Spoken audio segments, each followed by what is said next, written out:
The conference room at Thompson and Associates smelled like expensive cologne and desperation. My brother Derek stood at the head of the polished table, laser pointer in hand, walking through his quarterly presentation with the kind of confidence that came from never being told no. I sat in the back row, laptop open, ostensibly taking notes. In reality, I was monitoring a system deployment across 3 continents while pretending to care about Derek's sales projections. As you can see, Derek gestured at the slide behind him, our revenue growth has been exceptional. 23% year-over-year, driven primarily by strategic client acquisitions and... Derek, one of the investors interrupted, a silver-haired man named Charles Whitmore. This is impressive, but we're concerned about your technology infrastructure. Your last cybersecurity audit raised some red flags. Derek's smile didn't waver. We're addressing those concerns. We've got IT people working on it. IT people? Another investor, a woman named Patricia Chin, leaned forward. Your company handles sensitive financial data for Fortune 500 clients. IT people seems vague. We have a solid team, Derek assured her. In fact, my own brother works in tech. He could probably explain it better than I could. Every head in the room turned toward me. I looked up from my laptop, meeting Derek's expectant gaze. Oh, don't worry, Derek continued, a patronizing note entering his voice. He's not part of our team. He does his own thing. Computer stuff, you know. Fixes servers, writes code, typical IT work. Charles raised an eyebrow. He's here because... Family support, Derek said with a laugh that made my jaw tighten. Mom insisted he come to at least one of my presentations. See what real business looks like, right, Alex? A few scattered chuckles around the room. I kept my expression neutral. What exactly do you do, Alex? Patricia asked, genuine curiosity in her voice. Before I could answer, Derek jumped in. Like I said, computer stuff. He's been doing it for years. Never really moved up into management or anything, but hey, some people are just more comfortable with the technical side. Nothing wrong with that. Nothing wrong at all, Charles agreed, though his tone suggested he found it slightly pitiful. I closed my laptop slowly, considering whether to correct Derek's characterization. But I'd learned years ago that sometimes silence was more powerful than words. Anyway, Derek clapped his hands together, redirecting attention back to his presentation. Let's talk about Q4 projections. We're looking at potentially breaking $30 million in revenue if we can close the Henderson deal. The meeting continued for another hour. Derek presented chart after chart, each one showing impressive growth, each one accompanied by his signature blend of charisma and carefully crafted confidence. The investors asked probing questions. Derek answered with the smooth assurance of someone who'd never encountered a problem he couldn't talk his way around. I sat in the back watching, listening, and trying not to think about how typical this was. This was our dynamic, had been since childhood. Derek was the golden boy, charismatic, ambitious, destined for greatness. I was the quiet one, the nerdy one, the one who was good with computers, but lacked Derek's people skills, his drive, his star quality. Our parents had bought into this narrative completely. Every family dinner was a celebration of Derek's latest achievement, with occasional awkward attempts to include me in the conversation by asking if I'd fixed any interesting computers lately. The fact that I'd been running my own technology company for the past 8 years somehow never came up. Partly because I kept a low profile. Partly because they'd never asked. After the meeting, the investors filed out, shaking Derek's hand, offering congratulations and cautious optimism. Charles paused on his way out, glancing back at me. Nice to meet you, Alex. If you ever want to discuss enterprise security architecture, I'd be interested in your perspective. Thank you, I said simply. Derek waited until everyone had left before turning to me, still riding high on adrenaline. That went well, right? Patricia seemed really impressed with the Henderson numbers. It went fine. Fine. Derek laughed, loosening his tie. That was better than fine. I basically secured another round of funding. Did you see Whitmore's face when I showed him the growth projections? I saw. Thanks for coming, by the way. I know investor meetings aren't really your thing. Too much business talk, not enough technical stuff. He clapped me on the shoulder. But hey, Mom will be happy I included you. I stood up, tucking my laptop under my arm. Derek, about what you said. About the IT thing? Oh, don't take it personally. I was just explaining to the investors why you were here. They're not tech people either, so I kept it simple. Right. Simple. You know what I mean. Derek was already checking his phone, scrolling through messages. Anyway, I've got to run. Lunch meeting with a potential client. But we should grab dinner soon. I'll tell you about this new deal I'm working on. It's going to be huge. Sure, I said, knowing it wouldn't happen. Derek's invitations were always genuine in the moment and forgotten by the next day. He left in a whirlwind of confidence and cologne, already on a call before he reached the elevator. I stood in the empty conference room, looking at the residual glow of his presentation still projected on the screen. 23% growth. Impressive objectively. My company had grown 48% last year, but Derek didn't know that. Nobody in my family did. My phone buzzed. A message from my Chief Operating Officer, Jennifer Martinez. The DataCore merger is moving forward. Board wants your approval on the final terms. Also, Tech Summit confirmed you as keynote speaker. I typed back. Approve the DataCore terms if legal has signed off. And confirm the summit. Which topic did they want? The future of cloud infrastructure. Very you. I smiled slightly. Very me indeed. Another message came through, this one from my head of cybersecurity. Finished the audit for that financial services company, Thompson and Associates. Want the bad news or the terrible news? My smile faded.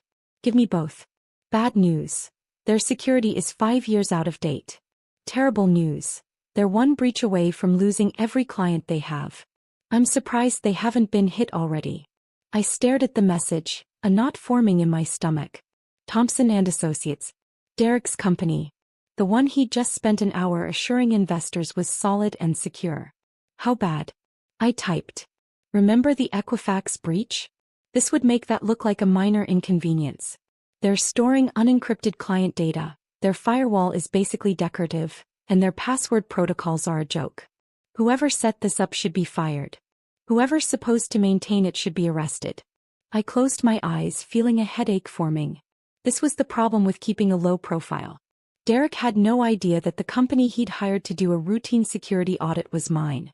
No idea that I'd personally overseen the evaluation of his infrastructure. No idea that his little brother, the one who fixed computers, was about to deliver news that could destroy everything he'd built. Send me the full report, I told my security chief. And set up a meeting with their leadership. This needs to be addressed immediately. Will do. But Alex, they're not going to like what I have to say. Nobody ever does. I packed up my laptop and headed for the elevator, my mind already racing through scenarios. Derek needed to know about this. But Derek also needed to understand exactly who was telling him and why that mattered. The timing, I realized, was almost poetic. After years of being dismissed as just an IT guy, I was about to become the most important tech person in Derek's life. Whether he liked it or not. 3 days later, I sat in a different conference room, this one in my own building. Floor-to-ceiling windows overlooked the city, late afternoon sun casting long shadows across the table where Derek sat, flanked by his COO and his in-house IT manager. A nervous-looking kid named Brad who couldn't have been more than 25. Derek had been surprised when Atlas Technology Solutions had requested this meeting. He'd been even more surprised when he walked in and saw me sitting at the head of the table. Alex. He'd stopped in the doorway, confused. What are you doing here? I'm the CEO of Atlas Technology Solutions, I'd said simply. Please sit down. That had been 5 minutes ago. Derek was still processing, his expression cycling between confusion, disbelief, and something that might have been anger. You're the CEO, he repeated slowly. Yes. Of Atlas Technology Solutions. Yes. The company we hired to do our security audit. Correct. Brad, the IT manager, looked like he wanted to disappear into his chair. Derek So, a sharp-eyed woman named Margaret, was studying me with open curiosity. How long? Derek asked. I founded the company 8 years ago. We went from a 2-person startup to 150 employees. We're now one of the leading cybersecurity and cloud infrastructure firms on the East Coast. 150 employees, Margaret murmured. That's substantial. We've been fortunate, I said, which was a massive understatement. Atlas had been more than fortunate. We'd been strategic, innovative, and ruthlessly competent. But there was no need to brag. Derek was shaking his head slowly. 8 years. You've been running this company for 8 years and you never mentioned it? Not once. Would you have listened if I had? The question hung in the air. Derek's mouth opened then closed. He couldn't answer because we both knew the truth.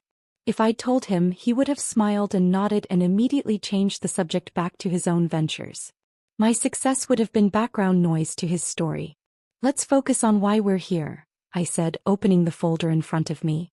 Your company's security infrastructure is critically compromised. You're facing potential catastrophic data breaches that could expose sensitive client information and destroy your business overnight. Brad went pale. Margaret leaned forward. All business now. Derek just stared at me. How bad? Margaret asked. I slid copies of the report across the table. The full technical details are in there, but the summary is this. Your current system is vulnerable to approximately 37 different known attack vectors. Your encryption is outdated, your firewalls are misconfigured, and your employee password protocols are essentially non-existent. But we passed our last audit, Brad protested weakly. When was that audit conducted? 3 years ago. By whom? I think it was an in-house review. I looked at Derek. You told your investors your security was solid. I thought it was, Derek said defensively. Brad said everything was fine. Brad looked like he might cry. I mean, we hadn't had any problems. You haven't had any problems you know about, I corrected. Our forensic analysis found evidence of 3 separate intrusion attempts in the past 6 months. 2 of them succeeded in accessing your network, but the attackers apparently didn't find anything worth stealing. Yet, Margaret added quietly. Yet, I agreed. Derek was reading through the report, his face growing progressively more pale. This says we could face regulatory fines up to $50 million if there's a breach. That's conservative, I said.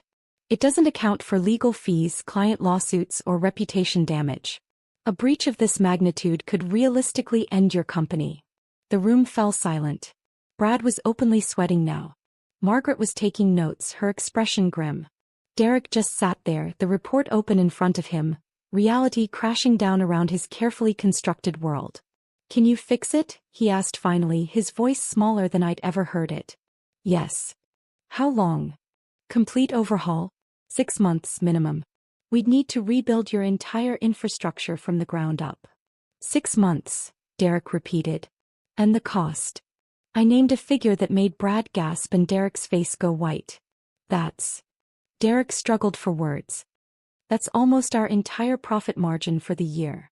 It's also significantly less than what a breach would cost you, I pointed out. And frankly, you don't have a choice. If you don't address this immediately, you're one malicious email away from bankruptcy. Margaret closed her notebook. He's right, Derek. We need to do this.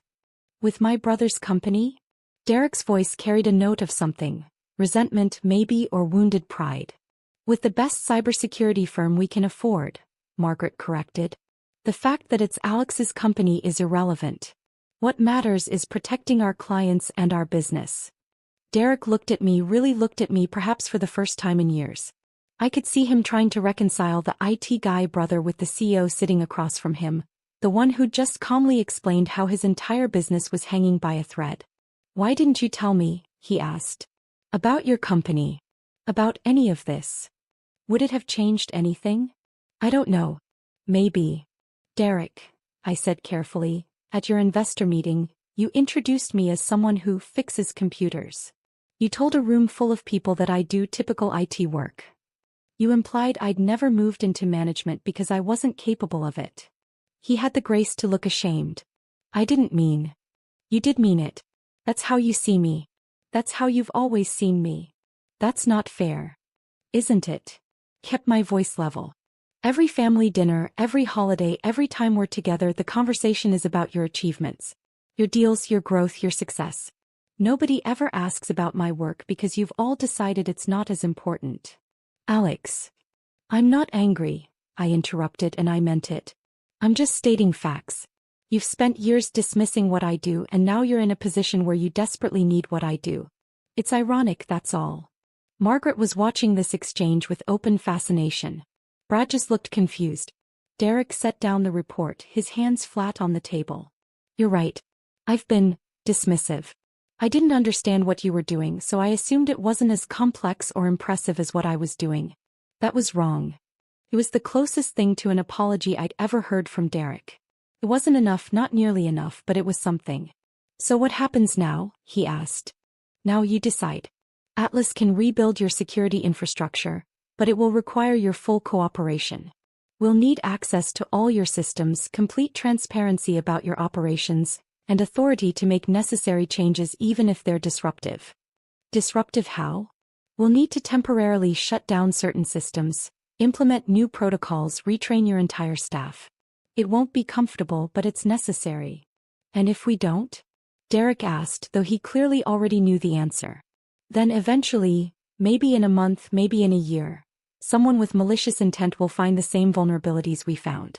They'll exploit them, steal your data, and destroy everything you've built. Your investors will sue you. Your clients will leave you. Your company will cease to exist. The bluntness of it seemed to physically impact Derek. He slumped in his chair, the usual confidence draining out of him. Not much of a choice, he muttered. No, I agreed. It's really not. Margaret stood up, extending her hand to me. We'll need a formal proposal and timeline. Can you have something ready by Monday? I'll have it ready by tomorrow morning. He smiled, impressed. Atlas really is one of the best, isn't it? We don't make that claim ourselves, I said, shaking her hand. But our clients seem to think so. Brad mumbled something about needing to check on servers and fled the room. Margaret followed more sedately, leaving Derek and me alone in the conference room. Derek was still staring at the report, his finger tracing the executive summary. 150 employees, he said quietly. Revenue in the... Jesus, Alex. You're running a $40 million company. 43 million last year, I corrected. We're projecting 52 for this year. And you never said anything. You never asked. He looked up at me, and for the first time I saw something other than his usual confidence. Vulnerability, maybe. Genuine curiosity. Why? Why what? Why keep it quiet? Why not? I don't know, rub it in our faces? Mom and Dad still think you work in some generic IT department somewhere. I considered the question. Because building Atlas wasn't about proving something to you or them. It was about building something that mattered, something I was proud of. Your approval or lack thereof didn't factor into it. That's... Derek searched for words. That's actually kind of mature. I'm 34 years old, Derek. Maturity shouldn't be surprising. He laughed, but it was a tired sound. I'm 37 and I'm just realizing how immature I've been. I started gathering my things, preparing to leave. Derek stood up, moving to block my path. Alex, wait. I should. He struggled and used to vulnerability. Thank you. For the audit. For being honest about how bad things are. For not just letting us fail. I'm doing this for your clients, I said. They deserve to have their data protected, even if your company didn't prioritize it. The words were harsh, but Derek didn't flinch. Fair. But still. Thank you. I nodded, stepping around him toward the door. Will you tell them? Derek asked suddenly. Mom and Dad. About Atlas. I don't know. Maybe. Does it matter? I think. Derek hesitated. Think they should know. I think I should have known. Well, I said, opening the door. Now you do. I left him standing in the conference room, alone with the report that detailed exactly how close his company had come to catastrophic failure. As I walked back to my office, my phone buzzed with a message from Jennifer. How'd it go with the brother? About as expected, I typed back. Prepare the proposal for Thompson and Associates. Complete infrastructure overhaul, 6-month timeline. That's a big project. You sure you want to take it? I thought about Derek's face when he realized the scope of the disaster he'd been courting. I thought about years of dismissive comments and casual condescension. I thought about the satisfaction of being undeniably, critically necessary. I'm sure I replied. This one's personal. The next 3 weeks were a blur of planning, preparation, and increasing panic from Derek's team as they began to understand the magnitude of the security overhaul. I assigned my best team to the project. Not as a favor to Derek, but because the work demanded expertise and because I took pride in every job Atlas undertook. Meanwhile, word had apparently gotten back to my parents about the meeting. My mother called on a Wednesday evening, her voice pitched with confusion. Alex, honey, Derek said something about you running a company. A technology company. That's correct. But you've never.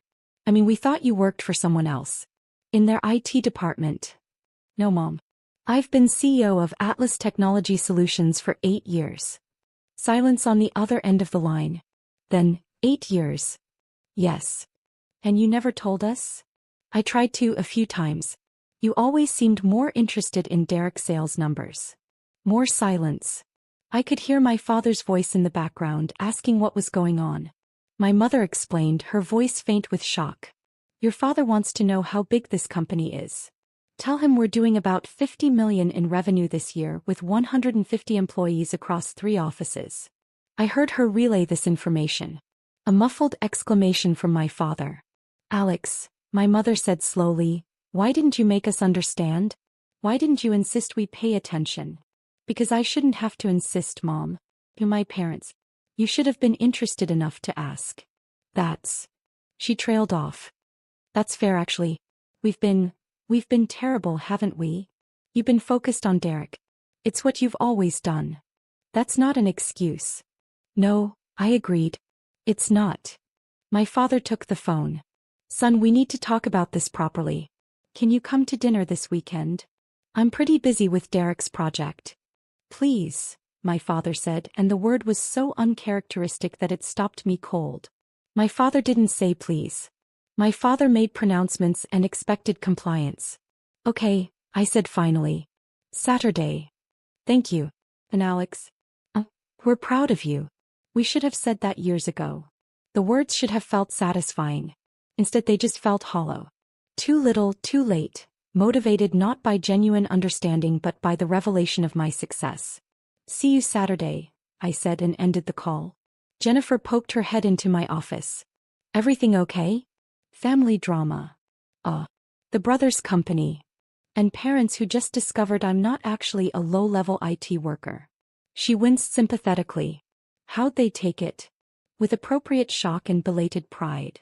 I turned back to my computer, pulling up the Thompson and Associates project timeline. How's the team doing with Phase 1? Good. Brad, their IT manager, is actually pretty sharp once you get past the fear. He's been helpful identifying the worst vulnerabilities. That's something at least. Derek's been in every day, Jennifer added carefully. Watching, asking questions. Actually trying to understand what we're doing. Character development, I said dryly. Maybe. Jennifer sat down across from me. For what it's worth, I think this project is good for you. Not just professionally, personally. Sometimes people need to see you fully to understand what they've been missing. Philosophical today, aren't we? I have my moments. She stood up, heading for the door. Don't stay too late. The work will still be here tomorrow. After she left, I sat in the quiet office looking out over the city. Somewhere out there, Derek was probably at his own office watching my team tear apart and rebuild his company's infrastructure. Probably wondering how he'd missed so much, how his little brother had built something this substantial while he was busy collecting sales awards and investor meetings. My phone buzzed. A text from Derek. Team says Phase 1 is ahead of schedule. That's good, right? Very good, I replied. Means we found the problems faster than expected. Which means there were a lot of problems. Yes. A pause, then I really had no idea how bad it was. Thank you for catching it. I stared at the message, considering my response. The old Alex would have brushed off the thanks, minimized his own contribution, made it easy for Derek to go back to underestimating him. But I wasn't that Alex anymore. Maybe I never should have been. You're welcome, I typed. This is what we do. This is what I've built. It's not just IT work. It's not fixing computers. It's protecting companies from catastrophic failure. I know that now. I'm sorry it took this to make me see it. Better late than never. Another pause, longer this time. Then, will you really come to dinner on Saturday? Mom's been worried you'll cancel. I'll be there. Thank you. And Alex, I'm going to make sure everyone knows what you've done. Not just for my company but everything. You deserve recognition. I smiled slightly at the screen. Derek was trying in his own way. It wasn't enough to erase years of dismissiveness, but it was a start. See you Saturday, I sent back. I closed my laptop and stood up, stretching muscles tight from hours at a desk. Through the window, I could see the city lights spreading out in all directions, thousands of companies and offices and data centers, all of them needing the kind of protection and expertise that Atlas provided. This was my world. This was what I'd built while Derek was collecting sales awards and my parents were asking if I'd fixed any interesting computers lately. They were about to get a comprehensive lesson in exactly what their youngest son had accomplished. And this time they were going to pay attention. Whether they liked it or not. Saturday dinner was a different affair than usual. My parents' dining room felt smaller somehow, or maybe I just took up more space now that they knew the truth. Derek arrived with Margaret. A power move on his part, I suspected, bringing someone who could testify to my competence. My mother had cooked my favorite meal, which was touching in its transparency. My father actually asked about my day before launching into any other topics. Small gestures but significant. So, my father began once we were all seated. Atlas Technology Solutions. I looked it up. Very impressive portfolio of clients. Thank you. Several Fortune 500 companies, government contracts, international clients. We've been fortunate. Derek tells us you're rebuilding his entire security infrastructure. That's correct. My mother set down her fork. Alex, honey, why didn't you tell us about all this? Here we go, I thought. I tried to, Mom. Several times. Remember last Christmas when I mentioned I'd acquired a competitor? You said, "That's nice, dear," and immediately asked Derek about his sales numbers. She had the grace to look ashamed. I don't remember that. I do. Derek spoke up. He's right, Mom. I've been thinking about it all week. Every family dinner we talk about my deals, my clients, my success. We never really asked Alex what he was doing. We just assumed it wasn't as important. Because you told us he worked in IT, my father said, a note of defensiveness in his voice. He does work in IT, Margaret interjected smoothly. He's just the CEO of an IT company. There's a bit of a difference between that and what you were imagining. Obviously, my father muttered. The thing is, Derek continued, and I could see he'd been rehearsing this, Alex built something incredible. While I was focused on sales and growth, he was building a company that's actually more successful than mine. More revenue, more employees, more impact. And he did it quietly without bragging or demanding attention. Unlike someone at this table, my mother said, looking pointedly at Derek. Unlike me, Derek agreed without rancor. I've spent years bragging about every achievement and Alex has spent years actually achieving things without mentioning them. So why not mention them? My father asked me directly. Why keep it all secret? It wasn't secret, I said. It was private. There's a difference. I didn't hide my success. I just didn't push it on people who weren't interested in hearing about it. We would have been interested. Would you? I interrupted gently. Be honest, Dad. If I'd told you 5 years ago that I was starting a technology company, what would you have said? He opened his mouth, then closed it. We both knew the answer. He would have smiled, said something vaguely encouraging, and then asked Derek about his quarterly earnings. That's what I thought, I said. The table fell silent. My mother was crying quietly. Derek was studying his plate. Margaret looked like she wished she were anywhere else. We've failed you, my father said finally, his voice rough. As parents, we've completely failed you. You haven't failed me, I said, and I meant it. You just didn't see me clearly. But that's not actually your fault. I could have demanded to be seen. I could have made you pay attention. I chose not to because I was building something for myself, not for your approval. But we should have given you approval anyway, my mother said. We should have been proud, been interested, been supportive. You're right, I agreed. You should have. But you weren't, and I survived it. I thrived, actually. I built Atlas without your support, which means it's entirely mine. There's something powerful about that. Derek looked up. Is that why you did it? To prove you didn't need us? No, I said honestly. I did it because I saw a market need and I had the skills to fill it. Your opinions never really factored into my business decisions. That might sound harsh, but it's the truth. My father leaned back in his chair, looking older than I'd ever seen him. When did you become so independent? So self-sufficient? Probably around the time I realized I wasn't going to get what I needed from this family, I said. So I built my own life, my own success, my own support system. Atlas is mine in a way nothing else has ever been mine. And we missed all of it, my mother whispered. Yes, I said simply. You did. Margaret cleared her throat. If I may offer an outside perspective, what Alex has built is remarkable not just in scale but in reputation. Atlas is known in the industry for integrity, expertise, and innovation. That doesn't happen by accident. That's the result of consistent excellence and ethical leadership.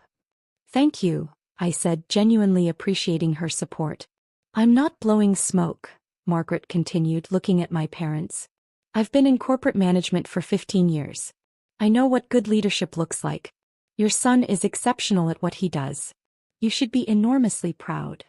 We are, my father said quickly. We are proud, Alex. Even if we haven't shown it properly. I appreciate that. Can we? My mother hesitated. Can we start over? Pay attention properly this time. I considered the question carefully. Could they? Could this family fundamentally change its dynamics after years of established patterns? I don't know, I said honestly. But we can try. Derek raised his water glass. To trying. And to my brother, who turned out to be considerably more impressive than I ever gave him credit for. We all drank to that. It wasn't resolution, not really. It wasn't a magical healing of years of dismissiveness and neglect. But it was acknowledgement, and acknowledgement was a start. After dinner, Derek pulled me aside while our parents were clearing dishes. The team says we'll be fully operational with the new security infrastructure by month 5, he said. Ahead of schedule. That's the plan. I've been thinking about recommending Atlas to some of my contacts. Other companies in our sector who probably need similar work. That's generous. It's strategic, Derek corrected with a slight smile. If my competitors get breached because of bad security, it reflects poorly on the whole industry. Better if everyone's protected. Pragmatic, I said. I like it. I learned from the best. He paused. That would be you in case that wasn't clear. I laughed, surprised. Message received. I mean it, though. The way you've built Atlas, the reputation you've developed, the quality of your work. It's impressive. More impressive than anything I've done. You've done well for yourself, Derek. I've done adequately. You've done exceptionally. There's a difference. We stood there in the hallway, two brothers who'd spent years talking past each other, finally starting to actually communicate. Think we can make this work? Derek asked. The family dynamic, I mean. Now that everyone knows the truth. Honestly, I have no idea. But I'm willing to find out. That's all I can ask. Derek extended his hand. Partners. I shook it. Partners. My phone buzzed. Jennifer with an urgent message. Data core merger just got complicated. Need your call with their CO ASAP. I showed Derek the message. Duty calls. CO stuff? PO stuff, I confirmed. Go, Derek said. Save the merger. Do the important work that someone who just fixes computers definitely can't do. I smiled at the callback. I'll see you next week for the Phase 3 review. I'll actually pay attention this time, Derek promised. Really try to understand what you're doing. That would be nice, I said, and I meant it. I left my parents' house feeling lighter than I had in years. Nothing was fixed, not really. Years of family dynamics didn't reverse overnight. But something had shifted. They saw me now. Really saw me. Not as the disappointing son who worked in IT, but as someone who'd built something significant. As I drove back toward my office, my city spreading out around me in a grid of lights and possibilities, I thought about identity and recognition. About building something for yourself versus building something for others' approval. Atlas was mine. Every line of code, every security protocol, every client relationship. I'd built it without their help, without their recognition, without their pride. And that made it more valuable somehow. More real. Their belated acknowledgement was gratifying, sure. But it wasn't necessary. I'd already proven everything I needed to prove. To myself. And in the end, that was the only audience that really mattered.